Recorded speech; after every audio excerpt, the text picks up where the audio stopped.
கடந்தாலும் கரை சேருவோம். கடலை இறங்கியாலும் நாங்க ஃபிஷர்மேனு, கடலுக்குள் என்னைக்குமே நாங்க தாண்டடான்னு.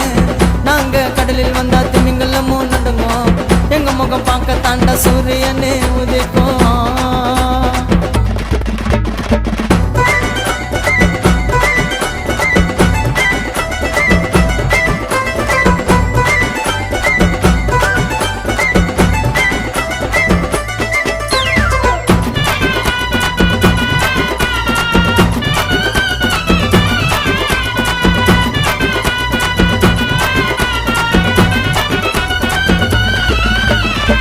கடலில் கப்பலை இறக்கி எங்க கப்பலை இறக்கி, கடலில் வலையும் வீசி எங்க வலைய வீசி, கடல் தரும் தங்க புதையலா அந்த மீனை ஏந்தி, கரை கொண்டு வந்த மீனை கரையில் வந்து சேர்க்கும் வரையில் போராட்டம் தான்.